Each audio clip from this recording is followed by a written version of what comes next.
Avant de plonger dans cette histoire incroyable, pensez à vous abonner à la chaîne et à activer la cloche. Ici, chaque récit a quelque chose à dire, et vous ne voudrez pas en manquer un seul. Clara Thompson avançait d'un pas confiant sur le trottoir brillant de la Fifth Avenue. Les vitrines scintillaient sous le soleil de midi, dévoilant des bijoux étincelants qui semblaient raconter des histoires de richesse et de prestige. Elle s'arrêta devant la plus célèbre bijouterie de la ville, Montgomery et Company, un lieu où seules les clientes les plus fortunées semblaient autorisées à entrer. Clara ajusta son manteau en laine beige et respira profondément. Aujourd'hui n'était pas un simple achat, elle voulait offrir à Michael Carter, son fiancé, une bague de fiançailles qu'elle avait repérée depuis des mois. Chaque dollar avait été économisé avec soin, chaque sacrifice consenti avec patience. Cette bague symbolisait non seulement leur amour, mais aussi la réussite et la persévérance qui les avaient guidés jusqu'ici. En franchissant la porte, Clara sentit immédiatement le regard des employés se poser sur elle. L'air semblait plus froid à l'intérieur, et les murs couverts de marbre reflétaient une opulence presque intimidante. Madison White, la vendeuse en chef, s'approcha d'elle avec un sourire qui ne parvenait pas à masquer une pointe de dédain. Clara, avec douceur et assurance, expliqua qu'elle souhaitait voir la bague en question. Mais Madison, d'un ton glacial, lui répondit « Je ne suis pas sûre que cette pièce soit disponible, pour vous. » Clara sentit une tension monter en elle. Ce n'était pas simplement une question de service, c'était un jugement basé sur sa couleur de peau, un obstacle invisible mais bien réel dans un monde qui semblait réservé aux autres. Pourtant, malgré la surprise et la colère qui bouillonnaient en elle, Clara garda son calme. Elle savait qu'elle devait se montrer digne, forte, et prête à affronter l'injustice avec courage. Ce qu'elle ignorait encore, c'est que cette simple visite allait devenir le début d'une épreuve publique, une humiliation qui allait révéler le vrai visage de la boutique, de ses employés, et qui allait aussi mettre en lumière la force tranquille d'une femme noire refusant de se laisser diminuer. Clara franchit la porte de la bijouterie, Montgomery et Company. Le tintement délicat de la clochette résonna dans l'air parfumé au jasmin et au cuir, une ambiance soigneusement étudiée pour flatter les sens des riches clients. Le sol de marbre blanc immaculé brillait sous les lustres en cristal, et les vitrines débordaient de colliers de diamants, de bagues saphirs et d'alliances étincelantes. Clara, vêtue simplement mais avec élégance, un manteau beige, une robe bleu nuit et un sac discret mais raffiné, marcha d'un pas confiant vers le comptoir principal. Elle croisa plusieurs regards, certains clients la détaillaient brièvement avant de détourner les yeux, tandis que deux vendeuses échangèrent un sourire narquois. C'est alors que Madison White, la vendeuse en chef, fit son entrée. Grande, blonde, tirée à 4 épingles, son tailleur impeccable semblait refléter autant son arrogance que son ambition. Son sourire était poli, mais ses yeux glacials parcoururent Clara de haut en bas comme pour la jauger, comme si chaque détail de sa tenue était une preuve qu'elle n'était pas à sa place. « Bonjour, puis-je vous aider ?» demanda Madison, d'une voix douce mais chargée d'un mépris à peine voilé. Clara répondit avec son éternelle politesse. « Oui, je viens pour voir une bague de fiançailles. Je l'ai repérée sur votre site, le modèle étoile éternelle. » Le sourire de Madison se figea. Elle arqua un sourcil et, au lieu de s'approcher des vitrines, elle croisa les bras. « Le modèle étoile éternelle. » répéta-t-elle d'un ton sec. « Vous êtes certaine que c'est ce que vous cherchez ?» Clara soutint calmement son regard. « Oui, je suis certaine. C'est une bague magnifique, et je compte l'acheter aujourd'hui. » Madison éclata d'un petit rire ironique. « Madame, cette pièce est très exclusive. Peut-être préféreriez-vous consulter notre section « Accessoires », dit-elle en désignant d'un geste désinvolte un présentoir de bracelets fantaisie beaucoup moins cher. Clara sentit son cœur se serrer. Elle comprenait parfaitement ce qui se jouait.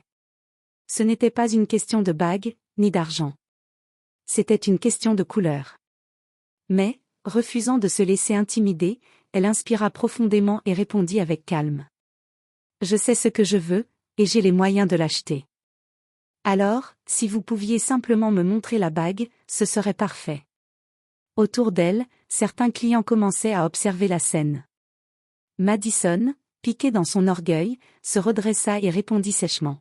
« Je crains que ce modèle ne soit pas disponible, surtout pour vous. » Ces derniers mots tombèrent comme un coup près. Clara resta droite, son regard toujours posé sur Madison, alors qu'une tension glaciale s'installait dans la pièce. La bataille silencieuse venait de commencer. Le silence dans la bijouterie était presque palpable. Les regards des clients s'étaient tournés vers Clara et Madison. Certains semblaient gênés, d'autres curieux, mais personne n'osait intervenir. Clara, refusant de baisser les yeux, répéta calmement. « Je vous ai dit que je voulais voir le modèle étoile éternelle. Si vous ne pouvez pas m'aider, je vais demander à parler au responsable. » Madison esquissa un sourire méprisant, puis leva la voix volontairement pour que tout le monde entende. « Vous comprenez, madame, ce modèle coûte plus qu'une voiture de luxe. Nous devons nous assurer que nos clientes peuvent réellement se le permettre. » Un murmure parcourut la salle. Plusieurs clientes se tournèrent, leur regard glissant de la peau sombre de Clara à son manteau simple, comme si l'un et l'autre confirmaient la remarque de Madison. Clara sentit une chaleur monter dans sa poitrine, mais elle se força à rester posée. « Je n'ai pas à justifier mes moyens. Je sais parfaitement ce que je veux. » Madison haussa les sourcils et s'approcha d'elle, le ton désormais venimeux. « Soyons réalistes. Vous n'êtes pas exactement le genre de cliente que nous servons ici. Peut-être qu'une autre boutique, plus adaptée, conviendrait mieux. » Ces mots frappèrent Clara comme une gifle invisible. Elle sentit l'humiliation se répandre en elle, mais refusa de la montrer. Elle savait que si elle haussait le ton, Madison n'attendait que ça pour la faire passer pour une cliente difficile.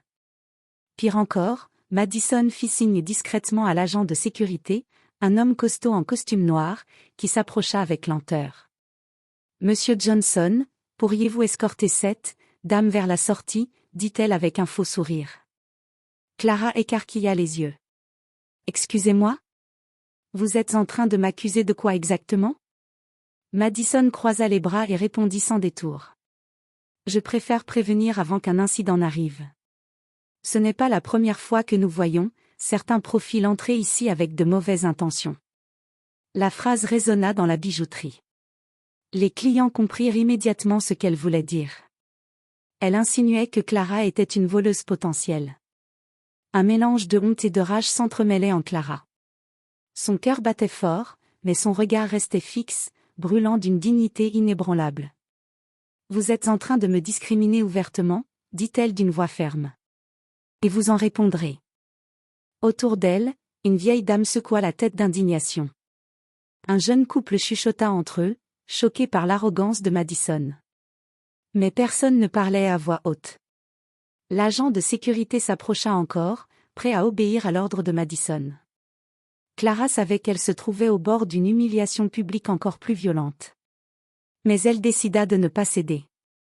Elle sortit calmement son téléphone de son sac. « Très bien.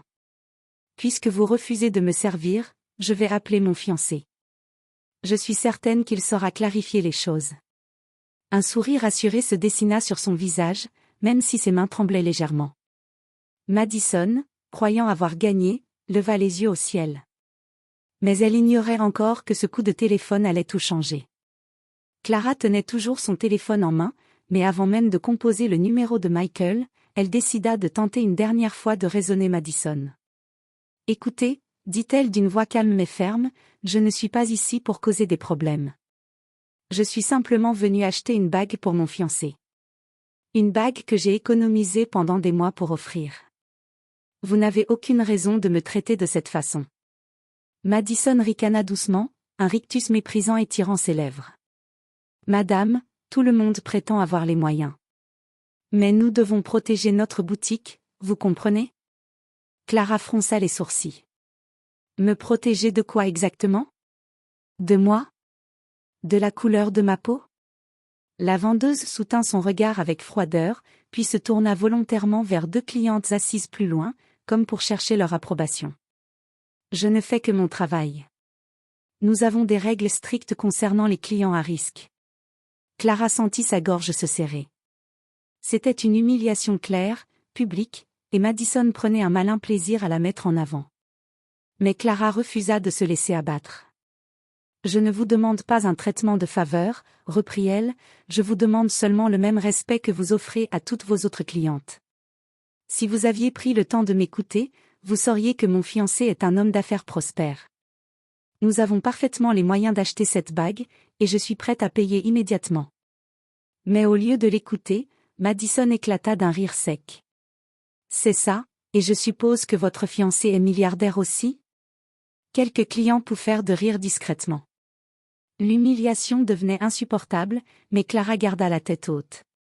Elle inspira profondément, puis lâcha. Mon fiancé s'appelle Michael Carter. Peut-être que ce nom vous dit quelque chose? Le silence se fit dans la salle. Certains clients échangèrent un regard surpris. Clara savait que ce nom résonnait dans la ville. Michael était un entrepreneur à succès, déjà cité dans plusieurs journaux pour ses innovations technologiques. Mais Madison, ignorant volontairement cette information, haussa les épaules. Peu importe son nom.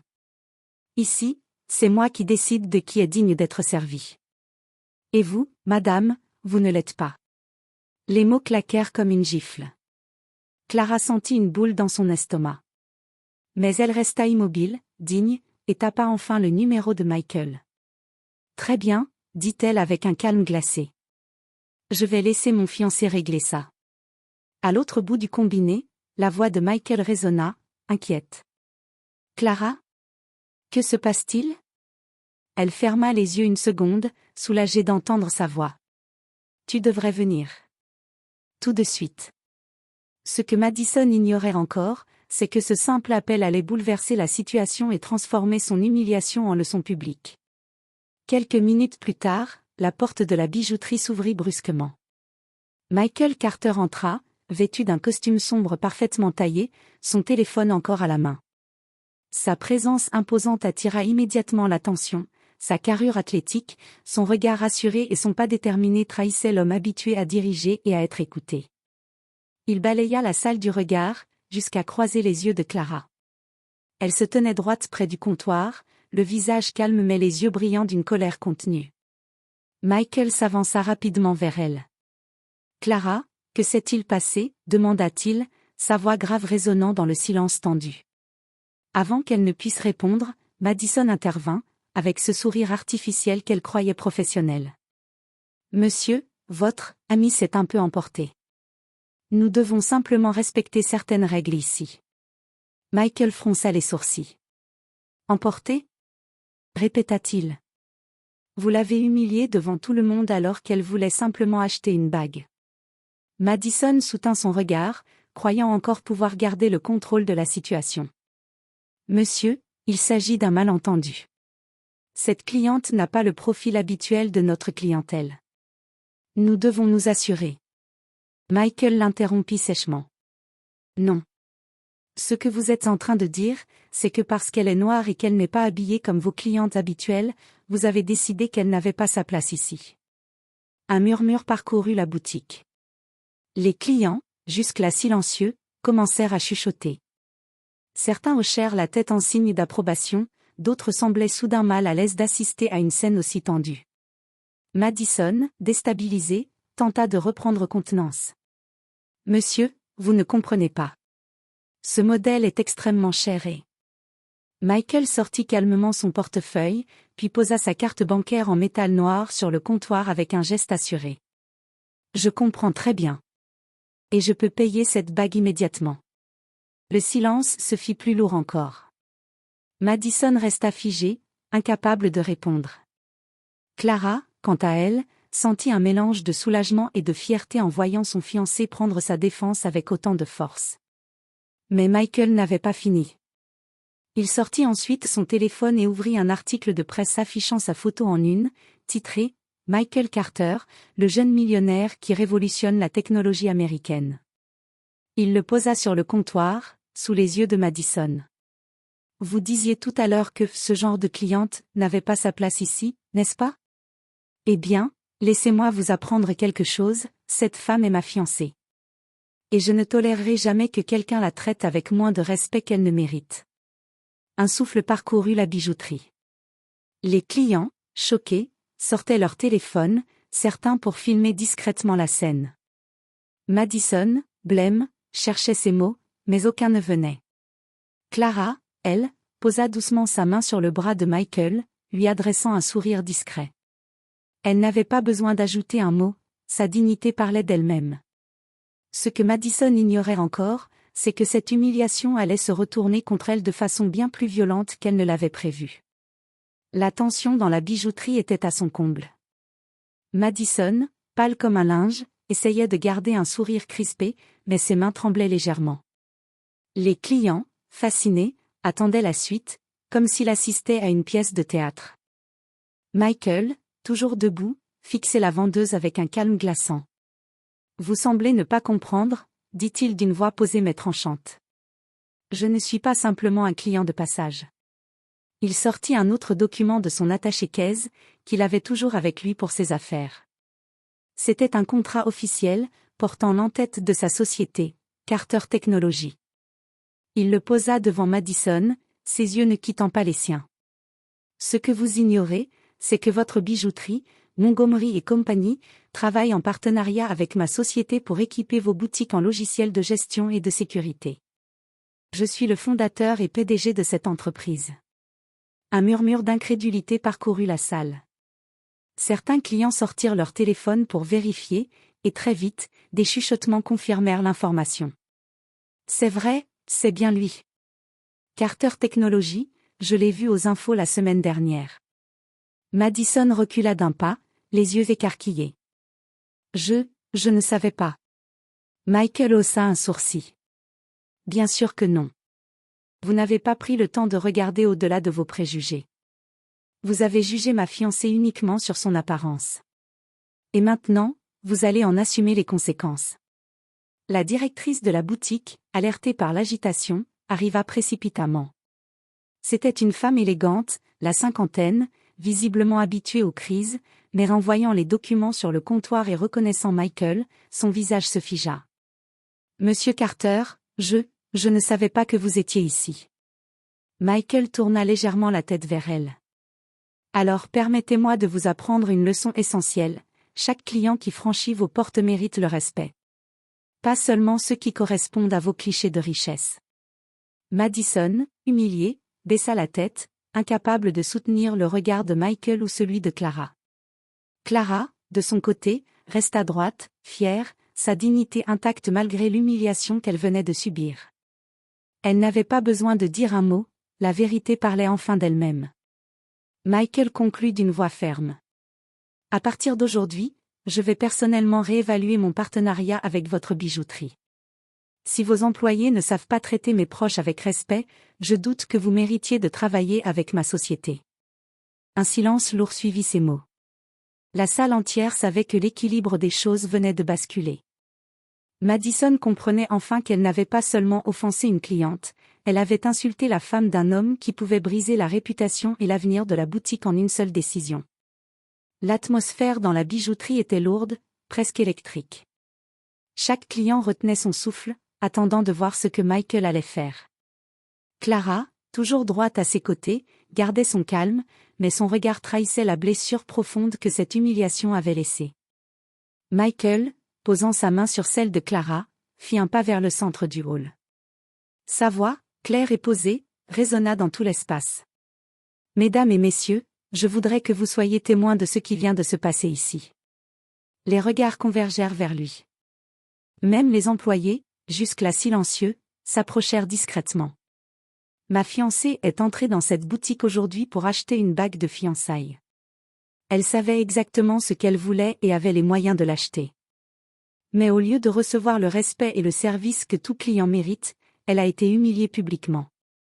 On lui a dit qu'elle n'avait pas le profil de la clientèle, et on a insinué qu'elle était une voleuse potentielle, simplement parce qu'elle est noire. » Un murmure d'indignation parcourut la boutique.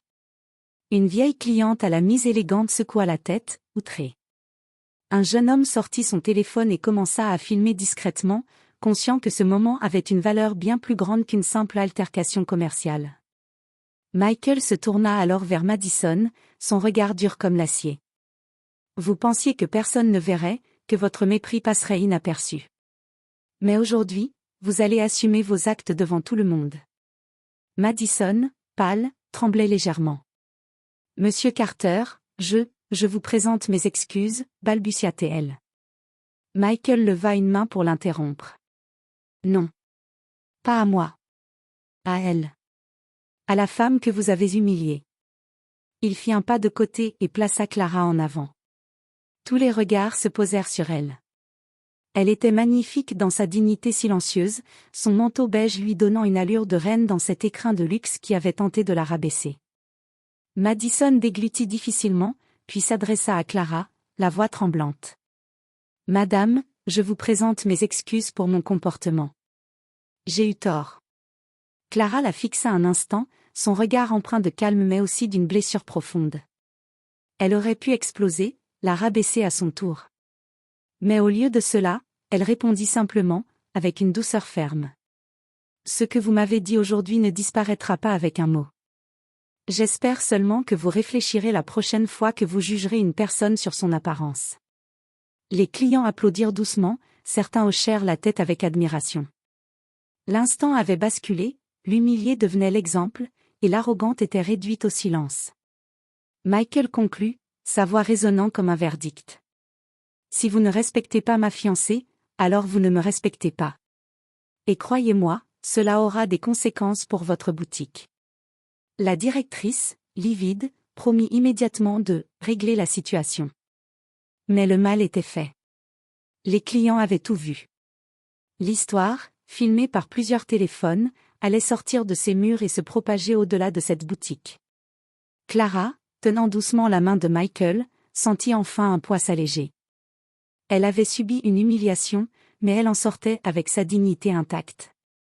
Alors que Claire, encore bouleversée par l'humiliation subie, rentrait chez elle les yeux rougis, elle trouva son mari, Marc Delacroix, installé dans son bureau.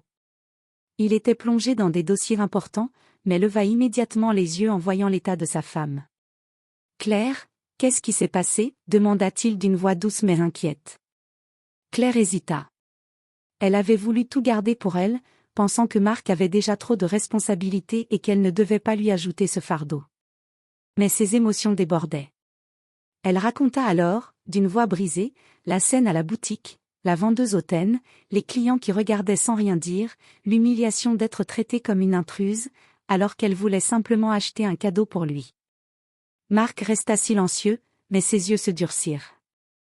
Lui, le millionnaire respecté, habitué au sourire et aux flatteries du monde des affaires, venait de réaliser que sa femme vivait encore au quotidien des humiliations qu'il n'imaginait pas. « Ils t'ont fait ça ?» souffla-t-il, la mâchoire crispée. « Oui, et le pire, c'est que tout le monde regardait, mais personne n'a osé intervenir, » répondit Claire, des larmes roulant sur ses joues. Marc se leva lentement. Son silence était plus lourd que n'importe quel cri. Claire connaissait ce regard, celui d'un homme qui n'allait pas laisser passer l'injustice. Il s'approcha d'elle, lui prit les mains, et déclara d'une voix ferme. « Claire, personne, absolument personne n'a le droit de te traiter ainsi. Demain, je vais leur montrer qui tu es. Et qui nous sommes. » Ce soir-là, Marc passa des appels discrets, contactant certains de ses associés et même un journaliste proche de lui. Il préparait quelque chose. Claire, bien qu'encore fragile, sentit un espoir renaître. Peut-être que cette humiliation allait se transformer en une leçon que beaucoup retiendraient. Alors que l'ambiance du magasin se figeait, des murmures parcoururent la salle. Les clients, témoins de la scène humiliante, avaient sorti leur téléphone pour filmer. La vendeuse, un sourire hautain aux lèvres, croyait encore avoir gagné la partie.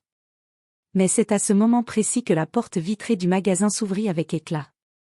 Un homme grand, élégant, vêtu d'un costume sur mesure, entra d'un pas assuré. Ses yeux sombres reflétaient à la fois la puissance et une colère contenue. Il s'agissait de Richard Johnson, l'un des hommes d'affaires les plus respectés et les plus riches de la ville, et surtout, l'époux de Grace. « Chérie ? Qu'est-ce qui se passe ici ?» demanda-t-il d'une voix grave en posant son regard inquiet sur sa femme. Grace, émue mais digne, expliqua en quelques mots comment la vendeuse l'avait humiliée, traitée comme une intruse et refusé de la servir. Richard serra la mâchoire, son regard se braquant sur la vendeuse qui pâlissait à vue d'œil. « Est-ce vrai ? Vous avez osé insulter et chasser ma femme de cette manière ?» La vendeuse, tremblante, tenta de bredouiller une justification maladroite. « Monsieur, je ne savais pas, je pensais juste que... » Mais Richard la coupa sèchement. Vous pensiez qu'une femme noire n'avait pas sa place ici, n'est-ce pas? Laissez-moi vous dire une chose, elle n'est pas seulement ma femme, elle est la raison pour laquelle je suis devenu l'homme que je suis aujourd'hui. Elle mérite tout le respect de ce monde. Le silence était tombé dans le magasin. Les clients, fascinés, observaient la scène. Certains hochèrent la tête, choqués par le comportement de la vendeuse. Richard prit la main de Grace avec tendresse et se tourna vers le directeur, arrivé en catastrophe. Si c'est ainsi que vous traitez vos clients, je peux vous assurer que votre boutique n'aura plus aucun avenir dans cette ville. Les yeux du directeur s'écarquillèrent. La vendeuse, elle, comprit que sa carrière venait de s'écrouler. La tension était à son comble. Tous les regards étaient désormais tournés vers Richard Johnson. L'air était lourd, presque électrique. La vendeuse n'osait plus lever les yeux, le directeur transpirait à grosses gouttes, et Grace, toujours droite, tenait la main de son mari, sentant à la fois sa colère et son amour. Richard inspira profondément, puis se tourna vers les clients, certains encore en train de filmer. Sa voix, grave et assurée, résonna dans toute la boutique. « Mesdames et messieurs, vous avez été témoins aujourd'hui d'un acte de discrimination flagrant. Ma femme, Grace Johnson, a été humiliée ici simplement parce qu'elle est noire. » Un murmure indigné parcourut la salle. Richard continua, son regard balayant la pièce comme un chef d'orchestre dirigeant son auditoire. « Pour ceux qui ne me connaissent pas, je suis Richard Johnson, fondateur de RJ Industries. Et cette femme que vous voyez ici, élégante, digne, respectueuse, est mon épouse depuis 15 ans. Elle est aussi la mère de mes enfants, et la cofondatrice de plusieurs de nos fondations caritatives. » Le silence devint total. Même les téléphones cessèrent de bouger. Ce genre de comportement est inacceptable. Non seulement pour ma femme, mais pour chaque personne qui entre dans ce magasin avec l'intention d'être traité comme un client, et non comme un suspect. Richard se tourna ensuite vers le directeur, qui semblait presque prêt à s'évanouir.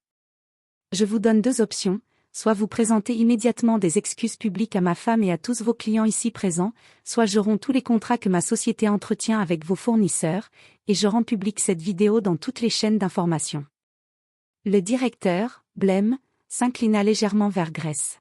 « Madame Johnson, je vous présente mes excuses au nom de toute notre équipe. Ce comportement est indigne de notre maison, et je vous assure que des mesures immédiates seront prises. » Puis il se tourna vers les clients. « Mesdames et messieurs, nous regrettons profondément ce qui s'est passé aujourd'hui. La vendeuse en cause sera immédiatement suspendue, et nous réévaluerons nos formations afin que cela ne se reproduise jamais. » Des applaudissements éclatèrent dans la boutique. Certains clients vinrent même serrer la main de Grace pour lui dire qu'ils étaient fiers d'elle, qu'elle avait eu du courage, et qu'elle avait donné une leçon importante à tout le monde. Richard prit de nouveau la parole. « Ce n'est pas la couleur de la peau, ni les vêtements, ni l'apparence qui définissent la valeur d'un être humain. C'est le cœur, la dignité et les actes. » Puis il posa un baiser sur la main de Grace et ajouta doucement, mais assez fort pour que tout le monde entende. « Et moi, je suis l'homme le plus chanceux du monde d'avoir cette femme à mes côtés. » Grace eut les larmes aux yeux. Mais cette fois, ce n'était pas de tristesse. C'était de fierté. Le lendemain, la vidéo de l'humiliation et de la confrontation avait déjà fait le tour des réseaux sociaux. Des milliers de vues en quelques heures, des centaines de commentaires dénonçant la discrimination de la bijouterie et applaudissant le courage de Grace et la fermeté de Richard. Les médias locaux et nationaux reprirent l'histoire, amplifiant l'impact. La vendeuse, Madison, fut suspendue immédiatement, et la direction de la boutique publia un communiqué officiel d'excuses publiques. Mais les dégâts pour sa réputation étaient irréversibles. Elle était devenue un exemple négatif, le symbole de l'arrogance et de la discrimination dans le commerce de luxe. Pour Grace, ce fut une victoire personnelle. Elle avait été humiliée, mais elle avait su rester digne et calme. Son courage et sa patience avaient transformé l'injustice en une leçon publique. La vidéo devint un outil éducatif sur le racisme et le traitement équitable des clients, partagé dans des écoles de commerce et des forums de discussion. Richard, de son côté, soutint Grace publiquement et la remercia encore pour son courage. Ensemble, ils organisèrent une collecte de fonds et une campagne de sensibilisation pour promouvoir la diversité et l'inclusion dans le commerce et les services de luxe. Cette expérience marqua un tournant, non seulement Madison et la boutique furent confrontés à leurs erreurs, mais Grace devint un symbole de dignité et de résilience. Ce qu'on avait voulu être un moment de honte se transforma en leçon universelle, le respect et la dignité ne se négocient pas, et le courage face à l'injustice change tout.